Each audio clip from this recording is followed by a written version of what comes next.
Hi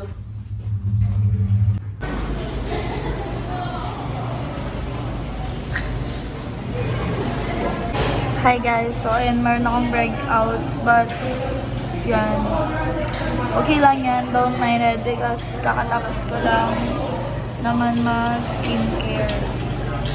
So yan, by the way, nandito ako ngayon sa McDonald's, sa katapat ng McDonald's.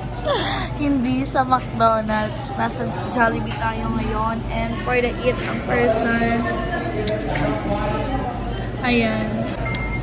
ayan guys, so kakatapos lang ng pinanood ko, and kasama ko yung pinakang aesthetic kong boyfriend, and ayan, nandito siya.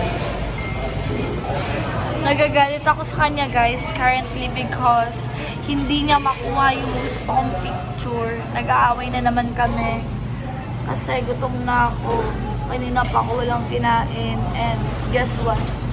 Hindi niya makuha yung picture na gusto ko. Nagagalit na naman ako ng bongga. Pero okay lang guys kasi wala na tayo doon magagawa. Siya na yun. And by the way, nanood kami ng Malyari and super intense, and hindi ko inaasahan na maganda yung kalalabasan ng movie. Kasi yung una is hindi namin siya nasimulan, and halos 30 minutes nang nakapag-start yung movie. And yun, sorry guys. Kumukuha na siya ng order namin. Dahil antok na ako. Ayan, diba? Oh, ngiting gutom. Oh, ayan.